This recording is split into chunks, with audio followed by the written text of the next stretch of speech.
Welcome to Tally the Votes, Australia Survivor Edition. We are on week 8 of season 11. What a ride it's been. We've lost a tall, slightly handsome dingbat, an absolute challenge beast, and we missed witnessing a midwife who's ushered in over 1,000 lives, possibly take one out. But there's a feast to move to cover tonight, so grab a drink, pull up a chair, but take it easy on the lasagna. Our dining partners, Christy and David, are here to make sure the conversation never gets boring. Hey, the two of you. Hello, friends. How are you? I noticed you're not saying good day. I know. I think it's good. I think it's good morning there right now. Good afternoon. It is. It's lunchtime. Buenas tardes. In the afternoon. Well, guys, let's get started. Let's just get started with episode 1 of the week that I have coined Rainbows and Meth Heads, because what other title could you possibly actually give this episode? We've got Alex wins a reward challenge for Spa Day. And he takes Kirby, Caroline, and Ree, and then tries to find out where they are in their head, and if he can persuade them, wine and dine them. It was super creepy. First, I have to ask the really important question. Christy, which do you think was worse for Alex's game? The strong arming at Tribal, or using aggressive nipple shaving as an interrogation tactic? Okay. It was definitely Tribal because he went woo woo cuckoo crazy. But that moment, see, that was calculated. He was shaved. The ladies are just sitting there and he's showering and rubbing himself and grooming and doing all of these things. And that was not a mistake. He knew exactly what he was doing right there. Those ladies are getting thirsty, you know? I was really afraid he was going to nick a nipple and it was going to be a real problem. Well, I thought to myself, okay, so they've already been out there. By the end of this week is 42 days. So by that shower scene, it was 30. It's 36. Is that right? I'm going to leave the math to you.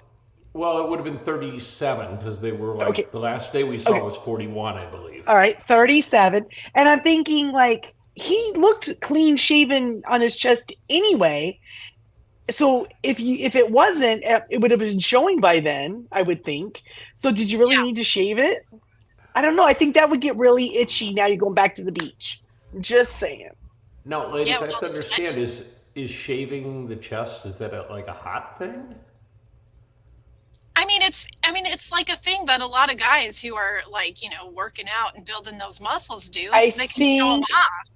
I think it's like I bet I got to get credit for all of this, so I will just shave it so that I'm bare as a baby's bottom, so you can see every contour. If you can't see every contour of my pec and abs, like, do they really exist?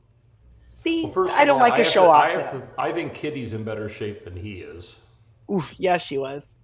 I mean, for 42, my God. Yeah, she's never dropped a baby. No. Do you know what Alex said to her when she came into Jury Villa? Because I watched the extended Jury Villa, and we're getting ahead of ourselves. But he looks, he goes, you have the best back in Survivor history. I don't think she is, and I'm going to use a word that we would say in this country that might have extended meanings in other countries. She's extremely fit, like physically fit. Okay. Totally. So do you think that do you guys think that Alex was going home before Tribal, or do you think that he really pushed that to happen? He was going home. That was baked in the cake. I don't know. I think sometimes you have an idea in your head of what you're going to do, and that can either change or be solidified based on what happens at Tribal, right? Because there's not very many of them left. And so you have to you have to actually consider what other people are bringing to you. So I think anybody would naturally consider, because you're trying to think like, okay, so then they're gone, then this, then that. Okay, no, that's the other scenario, right? But what he did at Tribal, oof, it was fantastic though. It was wonderful. I loved it. And he spoke the truth. Yeah. No, that was awesome. And I don't know why more of them don't do that when they know they're going home. And I just was like, oh, yeah, no, it was good. He at But least he didn't do anything to save his own game, and maybe he already recognized, like, the writing was on the wall. So it was that, you know what, I'm gonna at least crash somebody else's on the way out. But I feel like if someone had said, like, he's right, you know, they could have changed it up right there. Why not? Well, I think Kirby, like, probably did as much damage to herself because she kept repeating, well, Alex did tell everybody that I am in this position. She's so paranoid. Yeah, don't you think she'd have been a lot better off just going back and going, whatever, dude. Yes. Yep. If you knew what was going on, you wouldn't have gotten voted off, please. Yes. So that would have been the way to handle it. Okay, David. And then never talk about it again. Never. Right. That leads me to my next question to you, David. At the spa, Kirby kind of owned Alex's ass at the spa. She constantly stands quietly and glares. She's always observing. She smiles when things go wrong for others. She shit talks better than the rest. Is it safe to say at this point that Kirby is the season villain, or do you still think it's Ferris? Well, no, I don't think it's Ferris anymore. Ferris has had an interesting transition. He's gone from, if you go back and watch our season 1 or our week 1 episode, I hated him with a burning passion in my heart of 1,000 suns. Wow. And oddly enough, I find myself rooting for him to win now. So he's actually he's more endearing than I thought he would be, and he's playing a decent game. He's not playing a great game, but considering what's left. If I had to pick one that I want to win, I think it's him. I think Kirby is a little smug. She plays smug. She plays a little arrogant. I mean, you know, I don't think she's a villain. I don't think that's fair. I don't really think there was a villain on the show this year, honestly. But I think she's certainly a foil for Ferris to an extent. I kind of feel like my own opinion is that Kirby she can be smug, but Ferris is extremely smug, and it's the one thing that keeps me from really rooting for him because he's always just a little bit, hey, read him like a book. But he's so adorable when he's doing it. It's like George. He's like a fungus. But when Kirby does it, it's just like, I'm not saying you can like it or not like it, but when Kirby does it, it's like cocky game talk, you know, like let's go, it's beef. But when Ferris does it, it's like, hey everybody, I really need you to look at me. I need you to look at me. I need to be center stage. I need to be the main character of the story. Everyone look at me. But he's doing that less as the game progressed. He seemed this week to do several times where somebody did something, and in order to draw attention to that and point it out, he would make a joke about it, be like, oh, look at you. You just like, oh, that was, you know, he like jokes with them about the thing that he wants to point out to people that he knows just happened. You know what I mean? It's like passive aggressive attention seeking. But he does it with a smile and joking with the person. So I don't know. That's a little George, isn't it? I kind of feel like them together create the villain. Like maybe they're both flawed, but like as a team, that's the villain. The Furby team, right? Okay. Like that's the. But let me ask you this: is anybody more charming or more like magnetic for TV than Ferris left on the show? I don't think so. I think he's the best TV right now of who's left. I mean, he's going to give the best confessionals, but again, I think a lot of that is up to love his giggle. Debate of what you think is charming. I think when Ferris is sitting in the background and he's chill about things and he allows a plan to unravel in front of him that he's had a hand in, and he gets amused by it. I think that's gold. That's the TV. Like, that's the spark right there. But as soon as they let him talk and start bragging about it, then it kind of, I feel like it weakens his character a little bit. But, I mean, he makes great, like, eye contact with the camera and with other players. I really do love when him and Kirby are at camp and the little look they give each other when they know they need to go talk about something. That's pretty fun. It's very devious. Have you noticed that he makes wonderful eye contact with the camera, but whenever he's talking game with other contestants, he always sits side by side and he never looks at them.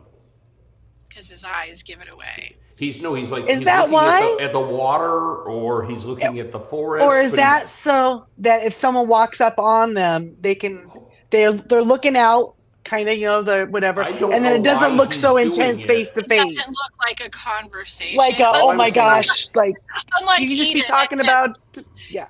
Eden is constant bottle drinking, right? Like, but dude never turns his head once. I mean, he's like his neck is stuck. Yeah, listen, I'm not saying that there isn't a brilliant side to Ferris. There absolutely is a brilliant, like he's got a lie detector that's, I don't know, either production is whispering in his ear or he's got the best damn lie detector, and it's great. He can always spot a plan coming. What does he do for a living? Do we remember? I don't remember. I'll look it up. But let's jump into episode 2. Okay?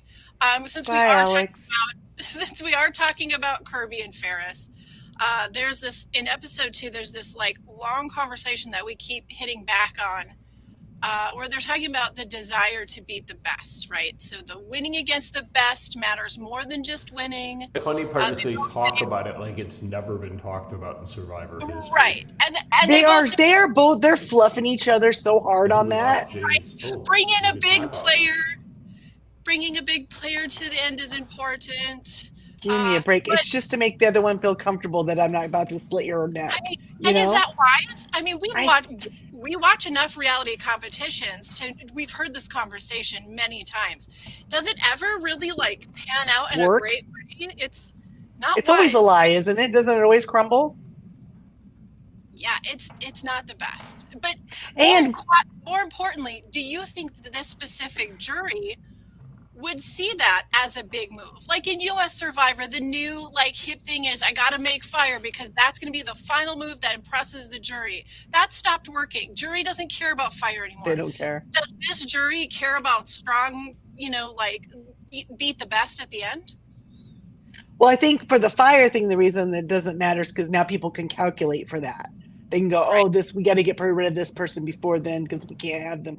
Whereas this, I think it's just to somehow disarm the other one so that they don't think that they're on their radar. They are, because they've been playing this game the entire season of when are they going to vote each other out? Who's going to take the first swing, right? And they kind of keep, teeing up for it, and then nope, not yet, not yet. It's so weird too that if this is the common theme between the two of them, you've got somebody like Ray who had a perfect opportunity to take Kirby out, to blindside her and take her out when he was doing his advantage, and he kept her in the game. Why would somebody like Ray, who hasn't won competitions, I mean, I love Ray, but really, like, that one move is all he has, and that one move he had really can be owned by somebody else and wasn't used as the best tool to take down a big player. So why are these people keeping these big players in the game? We'll get to the third episode in a second, but it was because everybody wants to keep the meat shields. Finally, someone's going, let's take this out. But I'm lost for this idea of I have to take the best. I have to beat the best. I don't know if I believe it.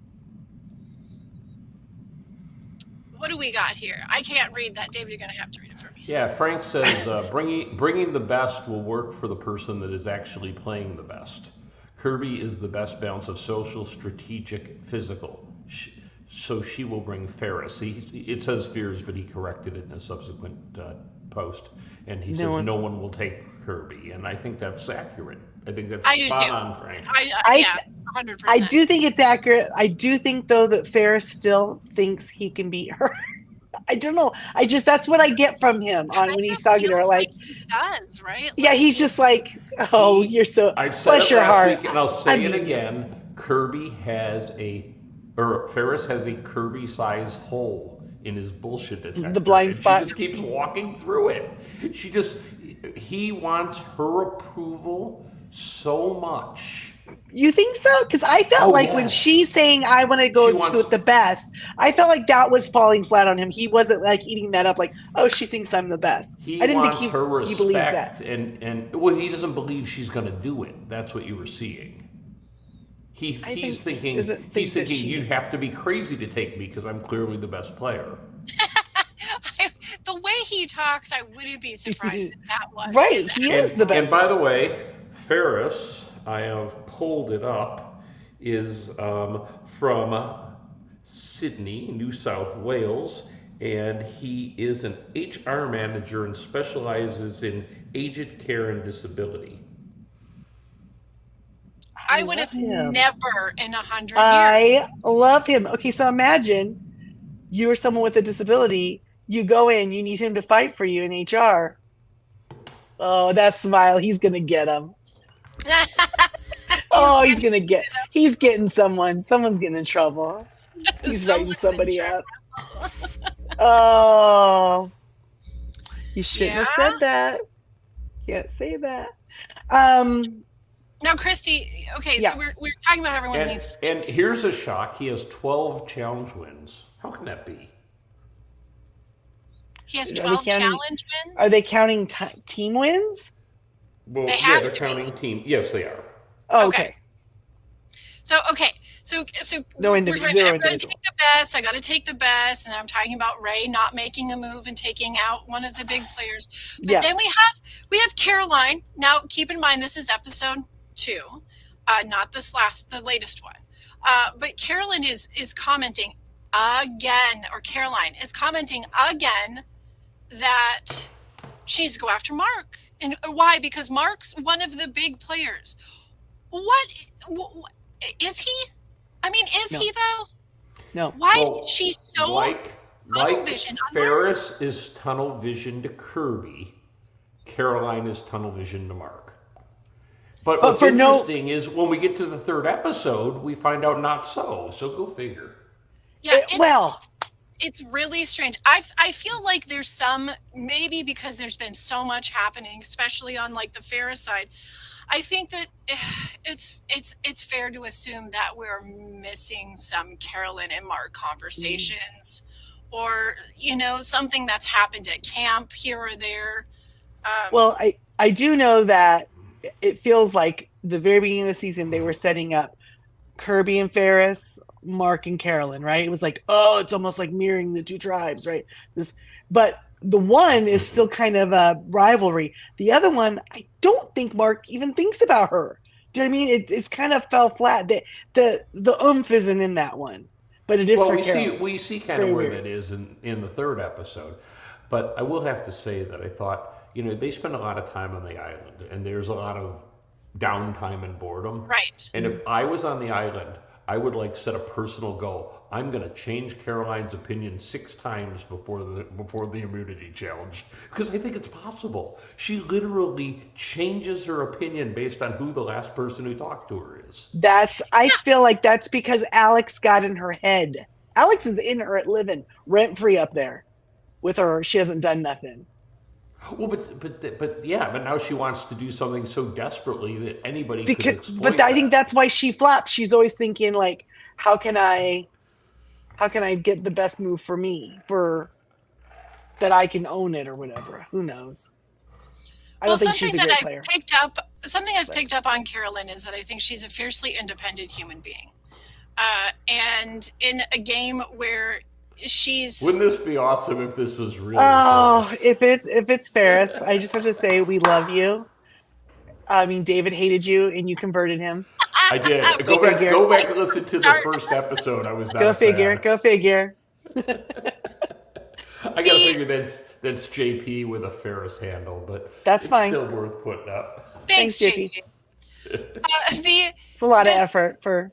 The thing is about Carolyn is that she's really, really independent, and she's always working, having to work with people, and she's been partnered with Kitty, and now Kitty is clearly kind of struck out on her own. Carolyn's not wrong. She's played a decent game, but she's not winning a bunch of challenges. Her social game isn't top notch, but it's definitely not bottom runner. And she has to make a move. She's got to do something big. I just think it's so weird for her to think that Mark is the big move before Ferris and Kirby, who are both standing right there, and both of them played tug of war with her and Kitty all season. Well, I think she did play a good game until the merge, and I think she can only see the game from what she saw. And we as the viewers got to see both sides, so we see that Kirby has played a better game. But Carolyn might not have, you know what I mean? She doesn't know all of that background. So, but she's right in the middle. You're right. She hasn't been in the last several weeks, not a mover or shaker at all. She's been stagnant a little bit. David, how weird was it to finally get a slew of confessionals from Ree? Like, oh my God. It was. Ree plays this game outside of challenges? What? You know, that actually brings up a point I wanted to make about the second episode, which is what, episode 20? So we were Go 19, for it. 20, Yeah, 21? sure. Yes. Okay, Yeah, so, again, the math. The first 17 minutes was just people at camp talking gameplay, and I was fucking captivated.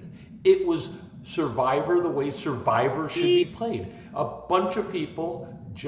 This is an explicit podcast, I think. Well, it is now. It is. Anyhow, I was captivated by it, and I thought this is how the game should be. This is what I want to see. I want to see the manipulation. I want to see what's going on behind the scenes. That's always the most interesting. Yeah. And it was great to see a lot of Ree, but it kind of. I'm sorry. You were just talking about the tribal dynamics at the beginning of the episode. I would be amiss if I did not mention the fact that we got to witness Mark be a mermaid. That was amazing. When he's swimming between the legs of everybody. I think he did it wrong though. He was laughing underwater. It was amazing. It was great. He did it wrong though because it still didn't drown. If you saw the Big Lebowski, you're supposed to do that on your back. Well, correct. Am I wrong? Nope. Sliding down the alley. Yep. You're right. Whatever his mer pronoun would be. Yeah, that was great fun. But yeah, Ree, did you kind of get? Oh yeah, Ree's definitely going home. Like we're seeing a lot. Yeah. When they start reading her name, and it was like, what? It was already like the fourth vote for her, and she's like, "I think it's me tonight." You think? That's correct. That's correct. I think it's me. Yep, that's how math works. I have to say though, I really enjoyed the moments that we did have with Ree and Alex being the final two in some of these endurance comps. The two of them gave each other enough. Oh my God! We got to talk about Alex's comeback in the when he falls all the way back. What was that? Oh my God! And it was a sight to behold. That is something. That was something, and how evil it was for them to have to stand on those pegs. I'm sorry. Oh well, now he got out his pencil sharpener. Not doing it. As somebody who has seen all 9 episodes of AU Survivor, I will tell you, honey, you ain't seen nothing. Go watch season 1 and 2. No, I'm just saying, right away, something poking in my foot like that.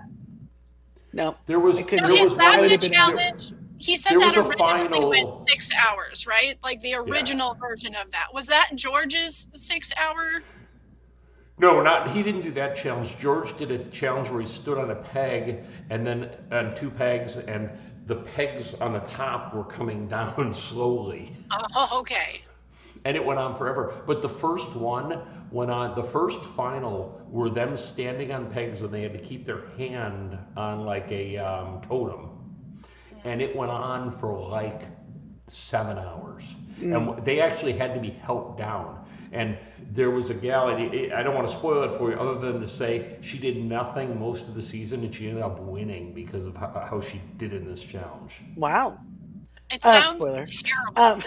Oh, It just no. It was compelling TV. If you watch nothing else from I'm that sure. season, go watch that. I really like when they have an endurance challenge that's a true endurance challenge. Yes. Like that, right? Yeah. It seems like on US Survivor, as we jump over there for a second, they seem to just like they have time, they have things they gotta do. They don't have to make food Well, for an it's all- auction, but they got things they gotta do. So they always are doing stuff now to try and speed it up so people will be out as fast as possible so they can just wrap it up, get a And winner. they're starting I mean, to do that with AU too. And now we're going to switch to just Yes, one hand. correct. But Or I we're like gonna- I like when they do a long one and they have to cut away. I think one of my favorite US Survivor one challenges in recent years is when they were under the water and the tide came in and went all the way out, and they were like, "Well, what are we gonna do? Stay here another 12 hours?" Yeah. Because they so that was fantastic. Killed it. Yeah, Carla and Owen killed it in that. But that was amazing. That last breath challenge is great because there's some aspect of like it being a physical torture where you have to mentally separate. It is so much mental toughness. Grave saying that production set it up wrong and it was set up too shallow, and that's why it could happen that way. Yeah, whatever. I think that I've been in water, and if I'm underwater for even half a second when I don't mean to be, it's like panic. It's panic all the way. It's coughing, it's sputtering. Well, it's panic. You know how when you're feeling that moment, oh my gosh, when in that moment of panic, time is so much longer. It feels so much longer, right? So how would you even know? You would just be the whole time going like, oh my god, oh my god, oh my god, oh my god, oh my god, and maybe like 10 seconds went by, but it feels like it's been hours. I wouldn't be able to. I wouldn't be able to. Oh do no, it. no! Absolutely give it up for the contestants. I do. I mean, I couldn't do it for a minute and a half. I'd be like, I'm out. I'm out. But it's like when we saw Kitty, a couple challenges back, where she leaned into that. I mean, the water was coming up and hitting her nose and her mouth, so she leaned into that fear and put herself underwater rather than fighting it. She didn't win the challenge, but that was that was really impressive. Kitty definitely has mental toughness for sure. Yeah, I would she can't keep a secret, but she's got mental toughness. No. She did better towards the end, though. Did you notice her game improved? She became a much better liar towards the end. Well, I think because people stopped telling her things. I'll tell you who did notice it, Kirby. And so we're going to jump into the final episode of the week because this is something that Kirby really was like pounding on. Like, you used to be able to trust Kitty. I mean, trust that you couldn't trust her, that she's but she's like, something's changed. So something's changed. She's gaining a few, bits of knowledge. She's starting to go, oh, maybe I wait a minute. It's to certain people. It's almost as if when she decided to play her own game, she got a little more careful. Yeah. She didn't have anything to back her up. Yeah, she finally came out and started saying, I got to play my game. When it started with Caroline telling her, no matter what, we'll always be friends. That freed Kitty. Kitty went, okay. It's the mafia kiss, right? Like, yeah. So long. Oh my gosh, Caroline. Oh, Caroline. She is a train wreck, an absolute train wreck. Okay, I'm going to just be straightforward. I loved it. It was great TV. But I am so absolutely heartbroken and disappointed with how this turned out. Because had it turned out one little thing... We would have all lost our winner's pick. If had it turned out the way she had planned on this going, where Ferris was going to go out, she would have made... Shut your mouth. She would have made the biggest move of the season. She would have, yeah. And it was so fun to watch and she had a great idea putting it together. But it's so funny. The funny thing is we're always harping about, don't tell people you have an idol. Don't tell people you have an idol. You know who you tell you have an idol? The person you're saving. You would tell them, hey, if she would have told Mark, I have an idol. I'm going to save you. They are coming for you. I am playing it on you. Mark would have, I think he would have listened. And then said, no, save Kitty. I think he would have gone back to those guys and gone, she's telling me this now. You think so? I'm not 100% sure he would have. I think he would have, because he would have wanted to be a part. The second she said something to him, that allows him the opportunity to claim some responsibility for the big move of taking Ferris out. I think he would have seen it as that. I think he would have attached to it because, yeah, he wants to still be playing the game, but he knows what's the point of playing the game if you're not making anything that the jury's going to say you win? You know how Mark wins? Mark wins if he goes with Caroline and Raymond, maybe. Oh my gosh. We could see it. I think that's a probable outcome. Those three banding together. Well, it won't be Ferris out next because he's got his idol for one more.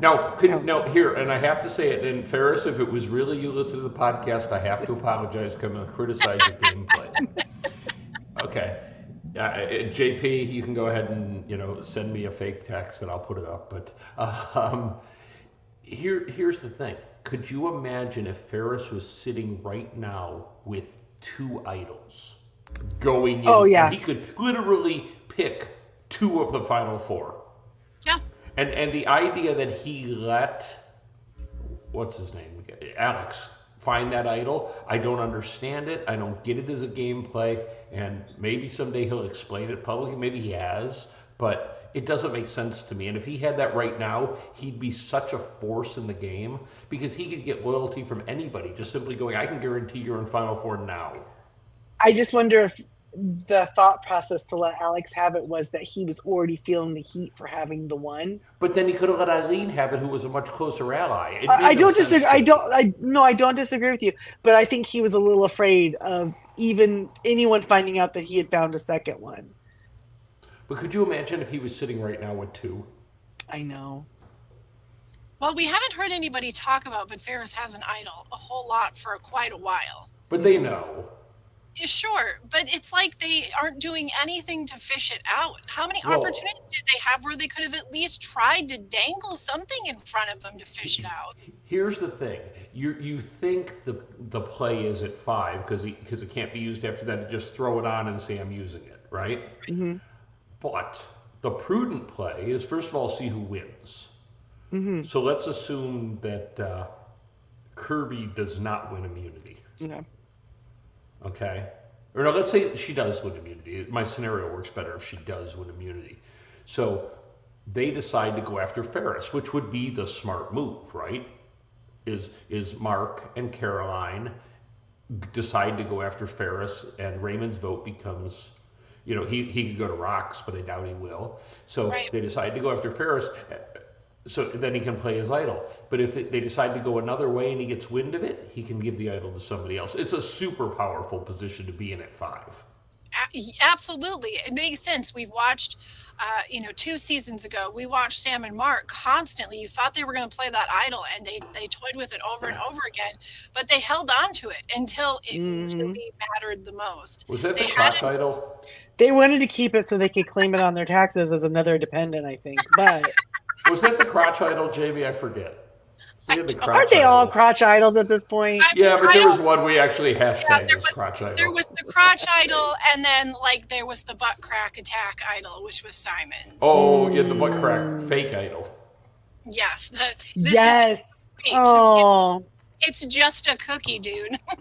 Yeah. Simon, we love you. You're out there somewhere. I am okay. Oh, Christy. Okay, Christy doesn't, but everyone else loves you. So, Christy, what do you think then is cockier?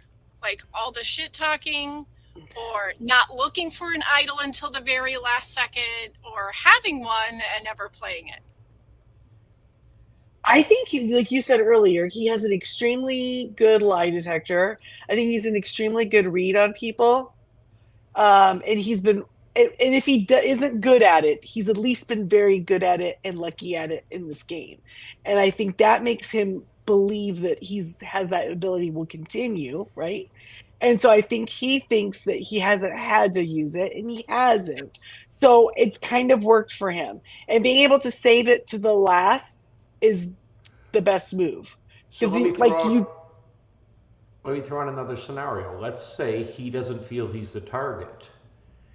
does he get points with the jury for not just throwing it on and going, I automatically go to the Final Four, but rather just putting it in his pocket at the end and going and breaking it out at Final Tribal and going, and I had this for absolutely everybody does. Anybody 35 days, and it's a shock and awe move. Yeah. Everybody. You mean to pull it out at Final Tribal? But they'll all know he has it, so they'll know it's coming. But it's a reminder, and now it's a nice piece of and I'm sorry, but jewelry. there's no damn way in the whole world that man is pulling an idol out of his pocket at the Final Tribal and saying, I didn't have to play this. He is showing up with it around his neck. Right. Yeah. I don't agree necessarily. I think he's going to take his shirt off and show it again. he'll unbutton his shirt. He did have the bad idol player earlier, didn't he? Alex he did. And I think that's another point for him being conservative with it now, because he doesn't want to have that mistake twice.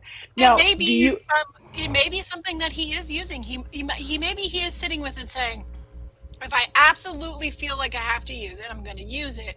But my goal is, this is going to be. I didn't use it. Exactly. Yeah. This is going to be.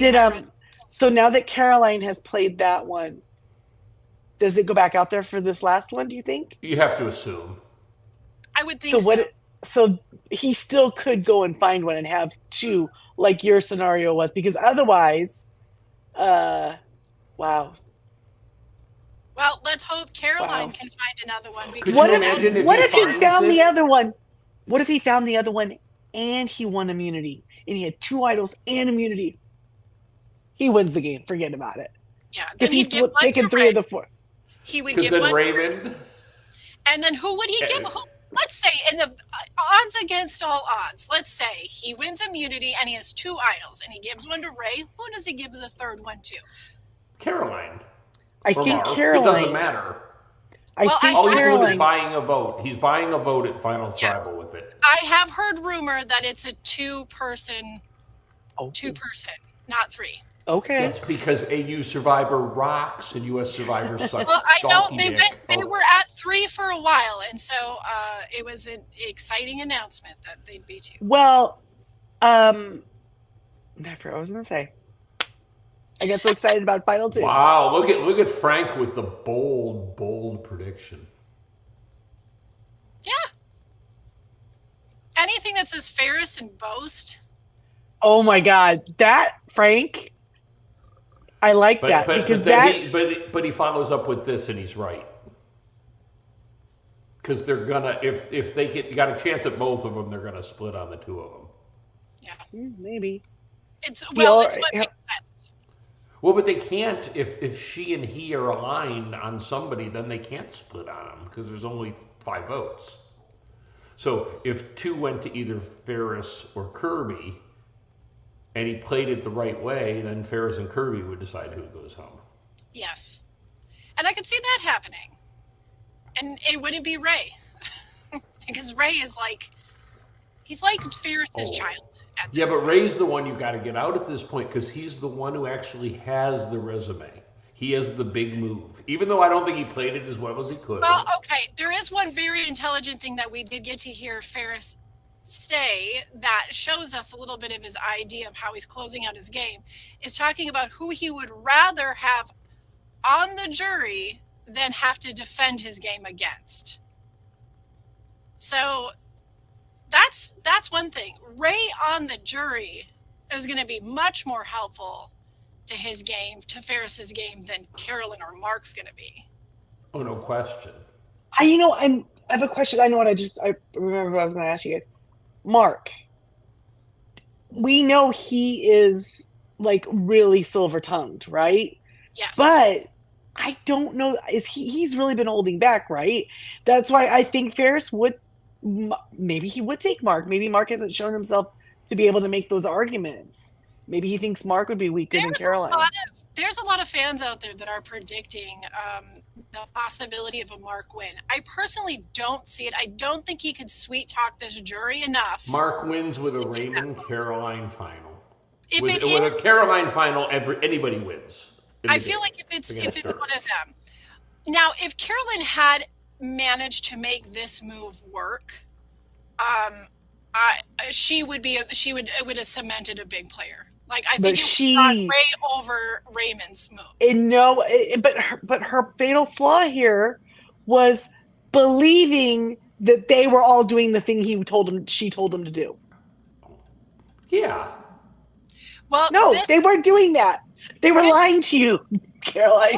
This brings in my final question, which isn't really so much a question, more of a statement.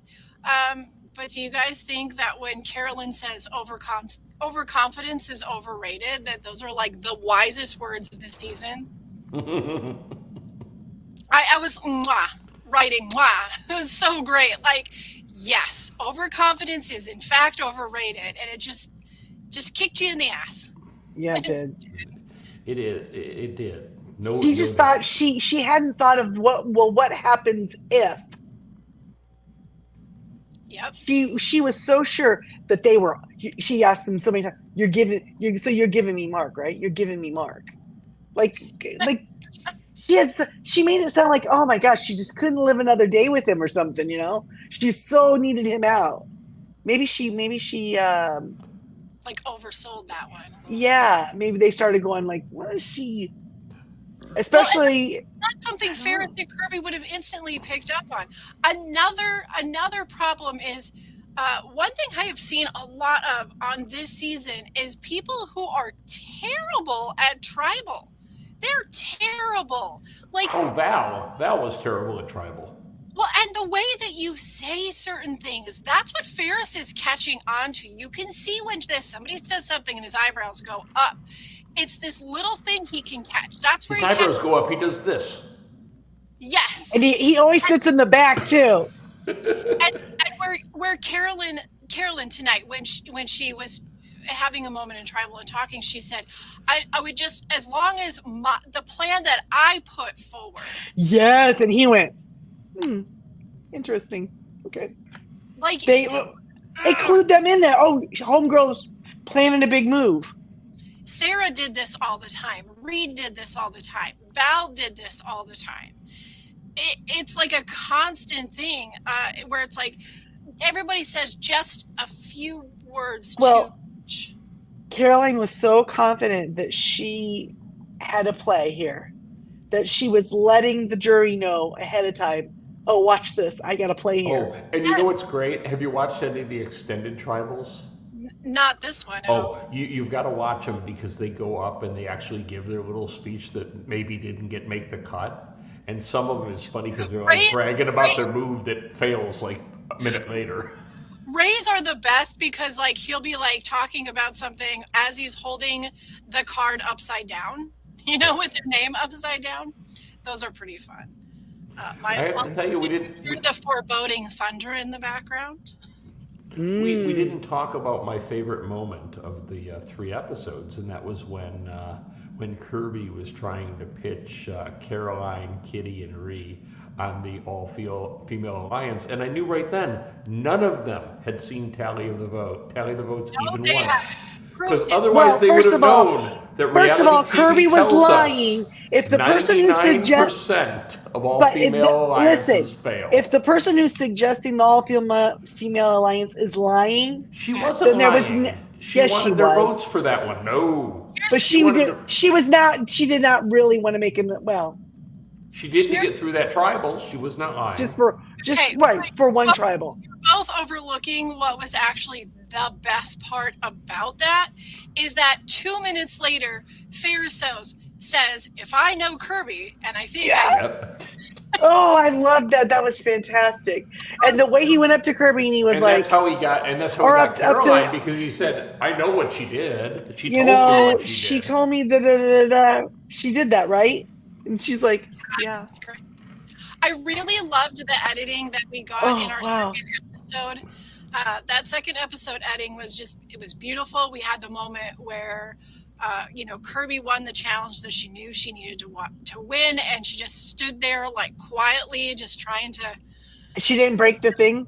Yeah, just take it down. Nobody broke anything. I also really loved when we saw her struggling with how do I save my game, the 3 a.m. Edit, and she's sitting there going, oh my God, I'm going to have to turn on Reed. And she tells Ferris that she's willing to do it. And the both of them just stop talking and they both just wipe their face at the same time. Yeah, the edit was good there. It probably didn't work that way, but. It was beautiful. I loved it. It's like they both had that same realization of. I feel like for the most part, Kirby and Ferris are equally matched. They are playing different games. They're very different people, but the how they're playing it is evenly matched. I would really enjoy seeing the two of them battle it out at the end, and I hope it goes that way. Really, like the rest of the players that are involved are just, I'm sorry, Mark, we love you, and you're probably an amazing person, and we all have you like you're our only last standing in the final three, but. It can't be you. Well, unless, like you said, could, though that's sad. But in the three that you were saying, if it was a him, Caroline, and Raymond situation, then the only golden light on that entire thing would be hearing Mark's speech, because I want to see what's going on. What's he gonna say? Because I think he could make a good argument for things and make them all go, oh, wow. Here's the difficult thing, though. So let's do our little ranking on this. So if we had Mark, and Mark was having to make a speech to save his life to win the game, who would we have on jury that would go, you know what? You're right, Mark. I'm putting your name down. You win. It depends on who he's up against. Val. Yeah, I don't think there's anybody else, though. I don't think there's it depends on what he would say. If he's up against Caroline, he'll get every vote. I don't think so, because Kitty will vote Caroline. Okay, he'll get every vote but Kitty's. Yeah, I think that he would. I think Kirby's not voting for Caroline. Ferris wouldn't vote for Caroline. I think Alex would. I think Alex would vote for Caroline. I don't.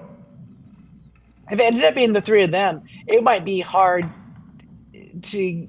They wouldn't. You know how usually there's always that third person who gets no votes. Yeah. They might all get some votes. So is Ray the one that would? I don't know. Other than Ferris, maybe Kirby. I would agree. Frank. Kirby definitely has the upper hand in management. Yeah. I'm not so sure. I think she's burned Alex. She's burned more bridges than Kirby. Let's talk about who's on jury. Eileen is on jury. That is a Ferris vote. Mm-hmm. Yeah. Val is on jury. That's a Ferris vote. Jaden's on jury. Who the fuck knows? No. Alex, I don't know, but I have to think it's a Ferris over a Kirby vote. Yeah. Okay, so we haven't named a single Kirby vote, and we're through 4 of the 6 jurors. I disagree with the Val thing. No way Val is not going to vote for. Okay, Val's going to vote for whoever Mark tells her to vote for. Sorry, but I really think that's true. Unless Mark's there, and then she votes for Mark. Unless Mark's there, then yes, she votes for Mark. I don't know. I don't know. Kirby and Alex do have the. She kind of treated Alex like a dog. I'm not gonna. She did. She did. There's that. But like the way she spoke to Alex when Alex was trying at the reward, when he was trying to see if there's anything he could do, they could work together, and the way she talked to him, that was like. You knew she was lying. I don't know. It seemed real like, wow, she really just that straight face, just like can just lie. Yes, thank you, Frank. I was just going to bring that up. Alex sitting there and throwing Kirby out into the spotlight and telling everyone she's playing the best game. Okay. That means something if she makes it to the end. But where are the other votes coming from? They're not coming from Eileen. They're not coming from Val. I don't know. If Eileen... I have no idea what Jaden would do. Jaden does. Jaden doesn't know what he would do. But he would ask them, who should I write down? Right. Yeah, cool. Because doesn't nobody ask like every time? All right. What should I write down? Okay. Tell me. I know that I kind of feel like Eileen, yes, her loyalty was definitely with Ferris, but I could also see her being somebody who's, let me see the game, let me hear the pitches, the best man or woman wins, period. Who do you think can make a better argument, Ferris or Kirby? Like just in their own natural speaking ability. Persuasive, charming. If Ferris could lay out his resume without being overly boastful, I think he could. He's very charming. Yeah. He is. He's far more charming than Kirby. Kirby is abrasive. Yeah. So I don't think Ferris would lose any of his allies. That they're on the jury, they're probably already fans of watching him at Tribal, just because he is more charming and the things he says. Like the end of this week's third episode, when he's like, "This is fun. This is fun." Yeah. Oh, which was so. I felt so bad for Caroline, by the way, in that, because it was like she was hurting so bad. Oh, she got like she got biffed. So she belly flopped so hard, and everybody saw it. I haven't been the biggest Caroline fan. I mean, I'm definitely haven't been like rooting against her. Oh, but that just episode, cringe. Oh man, I wanted her to be able to pull that off, because that would have been so sweet. But I am so predisposed to want Caroline to win because, she's 55, and I always think that people over 50 get screwed on these shows, and they do. What is the Social Security like in Australia? She might need it. It's like the only people on U.S. Survivor now you're allowed to discriminate against. You're old. Get the fuck out. No, we don't care. You're old and you smell. Leave. Not so fast there, Jerry. See, they like the older people on this show. Slow down. But yet, I can't find anything in Caroline's game that I want to root for. It just seems like she's all over the place. Considering she's got so much airtime, and considering she's always talking to people, the things that she's done haven't really panned out, except for when she was still on the Titans tribe. Yep. There's where her moves were. Since merge, not really. Not so great. Mm-mm. And that's when your game has to start. You know what? Same for Mark. Interesting season. I'm sorry. Go ahead, Chris. You finish your thought. No, same for Mark from the Titans. It's really been Kirby and Ferris most of the merge. Has it not been an interesting year where the majority of the big moves haven't landed? I mean, for everybody. I mean, like there's been a few big moves that have worked out, like Ray's, for instance, but right.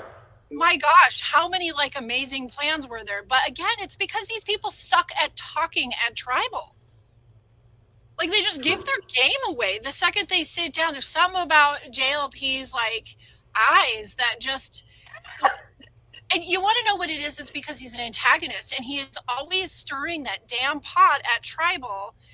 And and Tribal lasts far longer than you watch it. It's like 2 hours long. So when they're finally spilling when they're finally spilling the beans about something, that same question might have been asked to them in different ways for the last 2 hours, and they've slowly dripped it out. Do you know what I'm saying?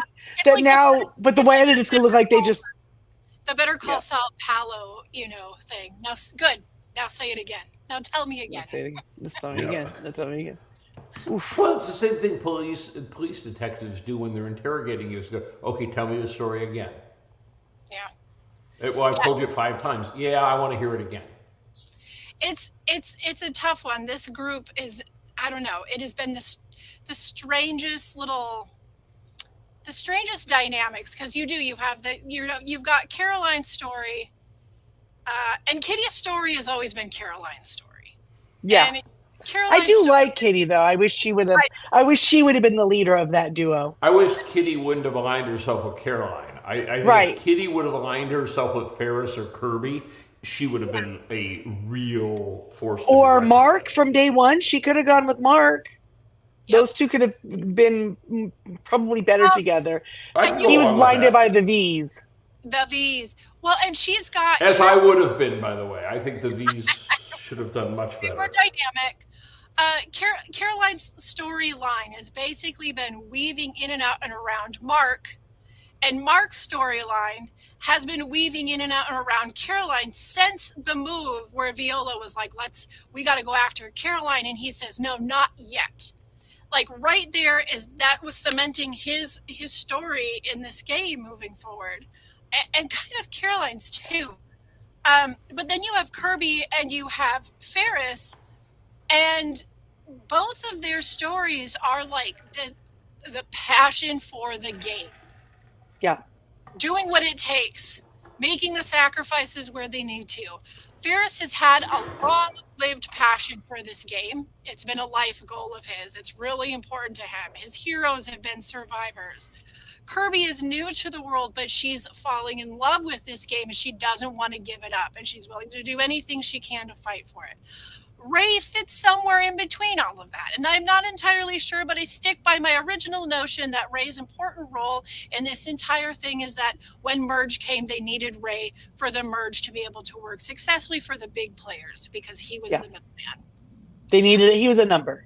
Right. And outside of that, I think there really is no true story arc going through this season.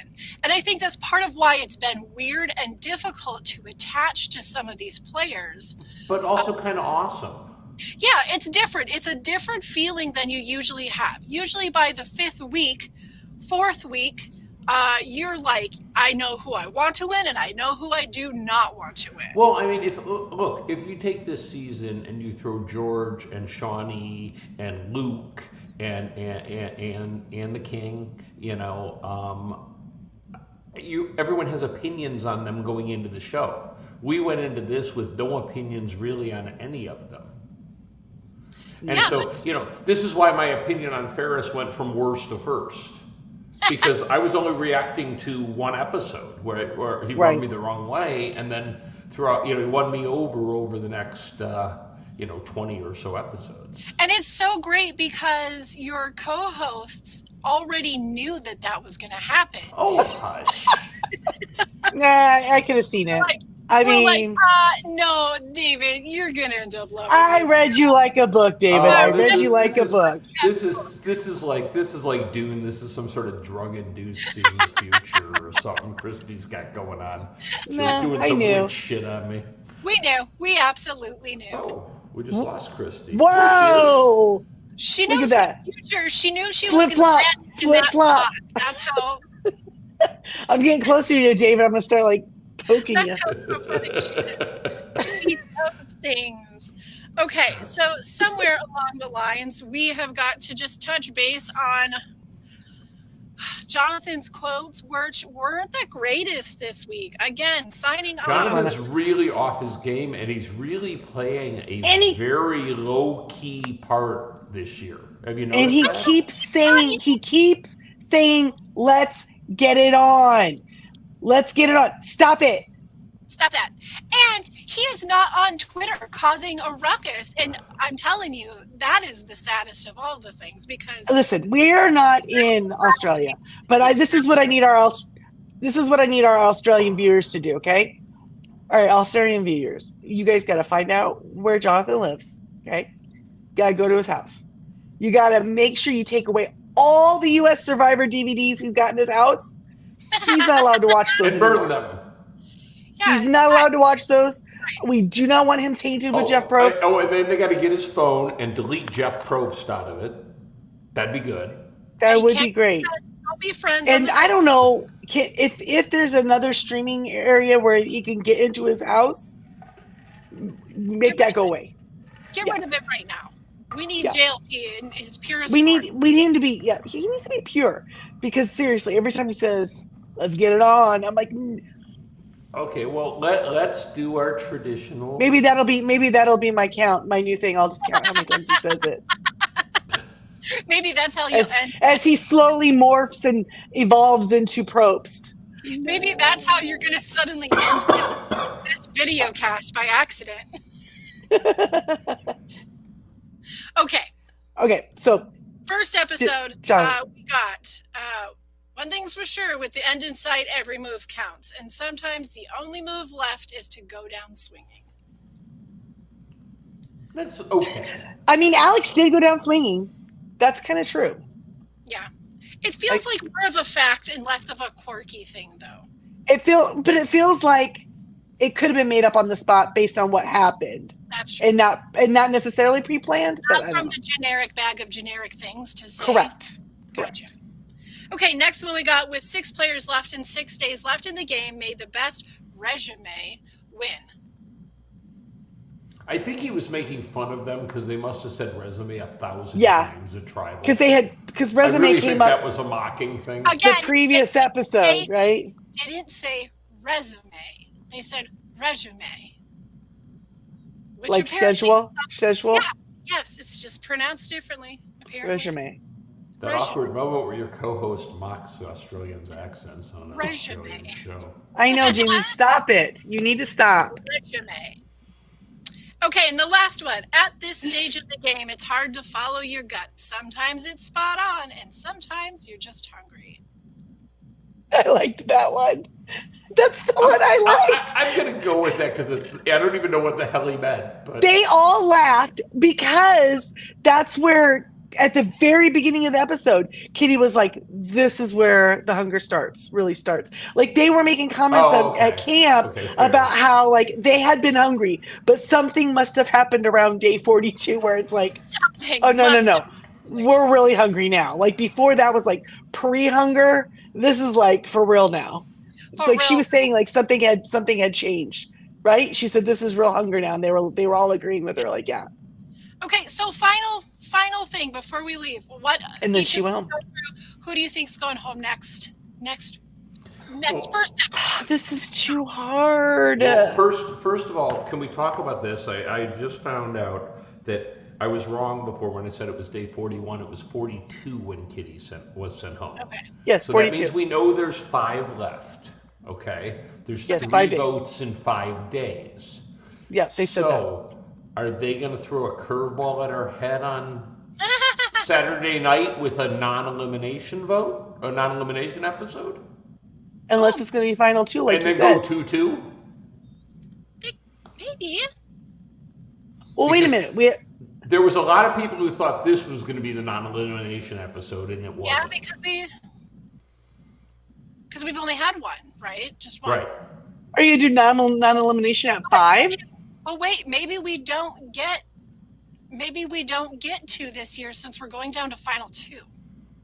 That's why I was thinking, and maybe that is, or you could be right.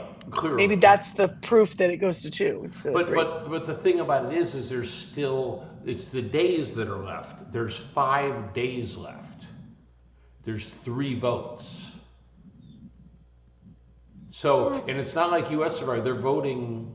There's 24 people. Right. In 47 days, they're voting somebody off. Listen, if there's 5 people and they do 3 votes, it'll be vote off, and then whoever the winner is. Well, you may be right. Like I said, I just wanted to raise it. Vote off. I'm just saying it would be a heck of a screwball to do a non-elimination at 5. Yeah. Well, yeah, considering at 5 is when the last time you can use your immunity And item. there hasn't been a lot of twists either. So then if it was a non-elimination at 5, then the very next tribal camp, it would still 5, so you can use it still? That's weird. But what would be funny is if he used it I just totally poo-pooed his whole thing. That's weird. What if he used it and then it was a non-elimination? That would suck. Well, that would suck.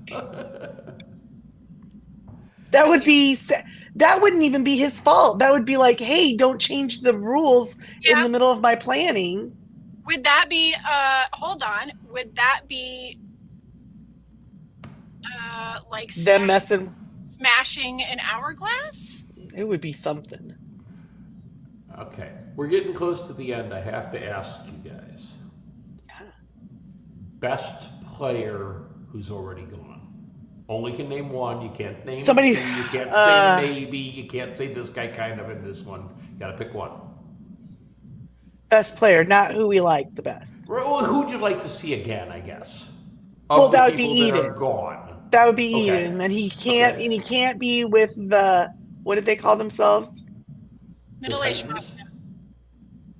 Middle-aged mafia. Oh, yeah. No, he can't do that. He's got to find dorky, younger, hipper people to make his comments with, because those people weren't getting it. I think Kitty coming back after being able to watch how she's played this game and taking notes and changing, I think she would be really impressive. Was she a fan? I'm not sure. Because she really was able to adapt, right? Some people can't. I mean, it was a little too late, but she did seem to see. I'd like to see V play again, Viola. I think she had all sorts of potential and got caught just in a web of stuff that wasn't her making. And then if I had to make a second pick, and I know I said that wasn't allowed, but it's my game, so I'm going to change the rules, is Garrick. I think Garrick could have been an incredible You know what I wish would happen? 5. I mean, he was so upset at his tribal, like getting so upset with them. I wish he would have gone out like kind of like grumpy old man style. Like he said, dirty dogs. He called it, apparently dirty dogs is a pretty big insult. Whatever. I wanted to see him like the entire way walking out. The entire time he's walking out, just walking away and like Yosemite Sam, like punching the air and like the friggity frackins. Yeah, exactly. I think that would have been fantastic. Okay, so who do you think's going? Who's going home? Who's going home next week? Kirby. Well, are we supposed to pick our 5 order? Well, just not necessarily. Just who is the first one that's out for our 100% Kirby. Unless she finds an idol or wins, she goes home. Okay. They won't keep her. And I think that's at 5. That's at 4. But it's you know also what I mean? I think that she still has a huge target on her. And that might be the reason why Ferris has not taken the shot. He realizes he can shine all the light on her, and no one's, Kirby is the meat tray. But he is going to want to take her out. He is not taking her. He called her a meat shield, didn't he? Yeah. He is not taking her to the end. All right, I think that's fair. That's good as guess as any. I think that's pretty fair. If it's not Kirby, because she wins immunity. Protected, and we know Ferris is protected, who do you think they sent home? Caroline. After she biffed it so hard, she wrote Ferris's name down, and he's emotional. No, I say Mark. Maybe. Because Mark could win, the other 2 can't, in my opinion. Yeah, that's fair too. Well, Ferris has arguments against both of them, right? He can say it was really him. So yeah, I think Mark would be that. Again, we haven't seen a lot. Maybe they're seeing more that just wasn't put on TV. That's true. But Frank says Caroline is going home. Frank and I are like this. I'm just saying. I don't think that's a bad call either. It all really depends on who wins immunity. It also depends on what happens when they get back to camp after this tribal, because she's hurting, and they're kind of him and Ferris and Kirby are kind of gloating a little bit, like taking too much delight in it. They're really like naughty, right? They're like mean little brother and sister. Like they just gang up on the neighborhood kids. Oh, when you walked straight into the glass door and didn't see it. Oh, that was so funny. Like they're those guys. I'm fairly certain that Jamie Joe has created a fake account named Frank. It's not me. Because this is exactly what she thinks. So I said like this, bud. Okay. Well, we either have to wrap it up, or I have to experience technical difficulties. I don't care which. So we are going into the final. You are at sea level, so it's real. Flooding is real. Final week next week. We may bring a return of our guest Scott to come in and talk about the finale and the season as a whole. We'll see how the schedule works. Yeah, we'll roll the dice. We'll see. I am equally excited. Break the hourglass.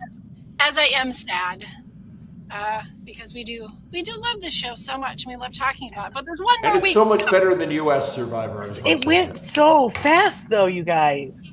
It flew. Oh, I can't believe it. I can't believe it. It's crazy. It's been really fun. So let's look forward to a great finale. I don't want any disappointment. I just want it to be like high drama and go, go, go. That's all I care about. Why can't they do 2 seasons a year? because they are about quality over quantity. Well, they do. If you take both U.S. seasons, that's 52 days, and Australians 47. So really, they do almost. They the do same amount two. of Yeah, work. they do two U.S. in one. Jeff's yeah. just Okay. lazy. Fair, and old. fair, totally fair. Got it. Yeah. Okay, so we'll be back next week after the finale. We're going to come in. We're going to talk about everything. Probably be a little bit bummed out and morose because it's over, but I know there'll be exciting things to talk about. And I would also like to, before we sign up, just say happy coming birthday to Mr. David, who's going to have his Whoop, birthday whoop. this weekend. A St. Patrick's boy he is, and we Uh-huh. want to wish him a very happy birthday. So everyone, And that- wish him a Happy happy birthday. birthday, David. And then I'm Go going to be David older. Patrick- I'm going to be older than Caroline. Older I'll be than 56. Karen. Right So- now, I'm her age. If you feel so So inclined, old. the Tally the Votes Facebook page and wish David a happy birthday. Send him a greeting. Yeah. I'd be so happy. I couldn't even begin to tell you. He'd be so happy, and that's all that matters is David's happiness. Well, that's what I tell my wife all the time. She disagrees. Because you don't do the dishes. But you don't do the I goddamn. emptied the fucking dishwasher. We've been through this. Okay, let's wrap it up. Before Christy says something and insults the entire nation of Australia. Well, Guys. everybody next week after finale. Have a wonderful week, guys. See ya. Bye. See ya.